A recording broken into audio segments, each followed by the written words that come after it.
likod.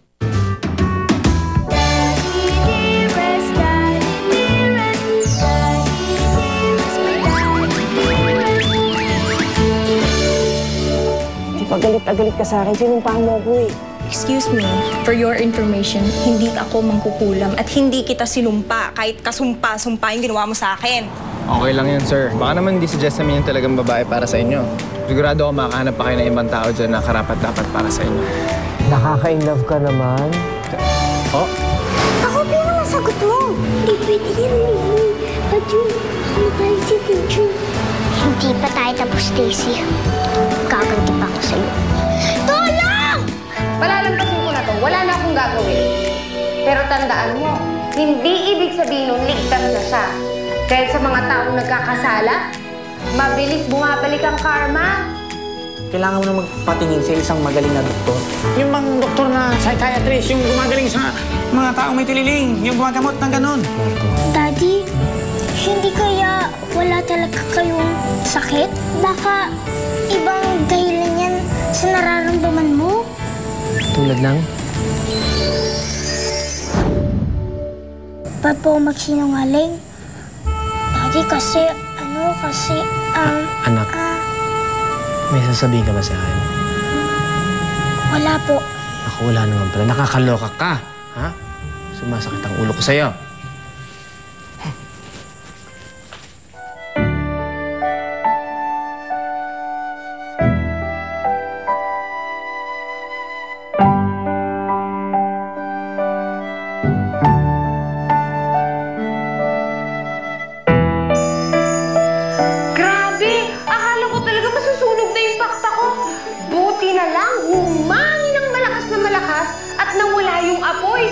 Kinabahan talaga ako ng sobra, Daisy. Daisy? Daisy! Ha? Ano? Eh, paano naman? Kanina pa ako kwento ng kwento dito. Hindi mo naman ako pinapansin. Bakit mo parang malungkot ka na naman? Siguro, may ginawa na namang bad yung daddy mo, no? Eh, yun lang naman kasi yung nagpapalungkot sa'yo. Pero huwag ka mag-alala. Alam ko rin naman ang magpapaligaya sa'yo. Ready ka na ba sa bagong adventure? Next time na lang siguro. Wala akong samod eh. Sayang. Ang ganda pa naman ang hinanda ko. Pero kung ayaw mo, eh syempre naiintindihan ko. Sige, sa susunod na lang tayo pumunta sa Luneta. Luneta? Hindi pa ako nakapunta sa lugar na yun. Sa picture ko lang nakita yung lugar na yun. Ayan! Alam mo, sa tingin ko, oras na para makilala mo si Dr. Jose Rizal.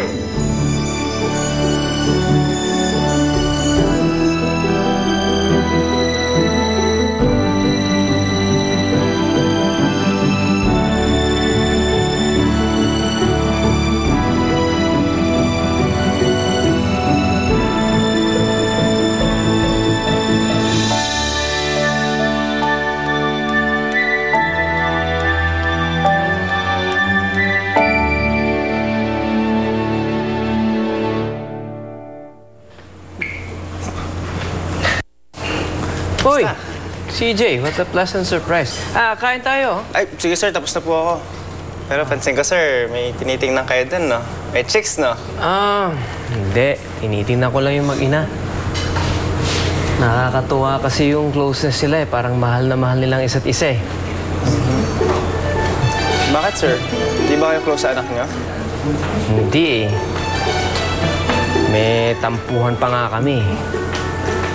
Sa kanya ko kasi nabubunton yung init ng ulo ko. Eh, ikaw? Close ka ba sa daddy mo? Actually, sir, hindi eh. Medyo malaki rin yung tampo ko sa daddy ko kasi lagi siyang wala eh. Kaya yun, lumaki akong mama's boy. Pero I have the greatest mom.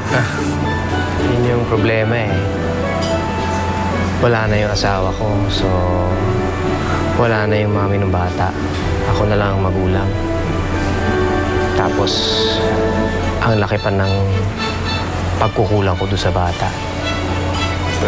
Sir, hindi pa naman huli lahat para maging close kayo sa anak niyo eh.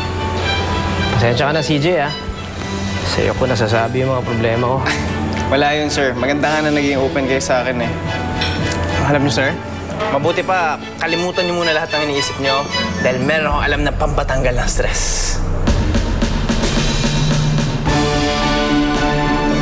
Sir Bong, buti naman napapayag ko kayo na sumama sa akin dito. Nagbago kasi yung itsura niyo nung sinabi ko na sa court tayo pupunta eh. Idol! Sino ba naman ang makakatanggi sa ngiti mo? Ho? Ang ibig sabihin, na-miss ko rin to eh. Matagal akong hindi nakapag-basketball na na-miss kong humawak ng bola. Okay, mag-alala, sir. Promise ko sa inyo mag-enjoy kayo. Tsaka magandang pang tanggal ng stress to. Ano ba? Sir, wala kayo? Nabigla lang ako. Alam mo na-surprise ako. Pinasa mo yung bola.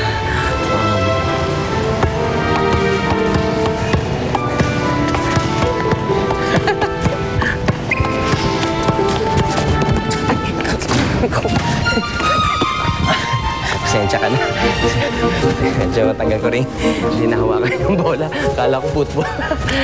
Okay lang yun, sir. Sanay mo paglaro sa mga babae. Kasi mami ko naman yung nagturo sa akin mag-basketball eh. Ay, ganun ba? Kahanga-hanga naman yung mami mo. Oh, syempre naman. Kaya nga, sir, pag nagkaroon ako ng girlfriend, gusto ko parang mami ko. Mabait, maalaga, tsaka hindi maarte.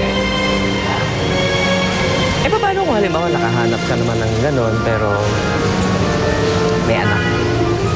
May asawa? Hiwalay. Byuda? Actually, ayos lang naman sa akin, sir.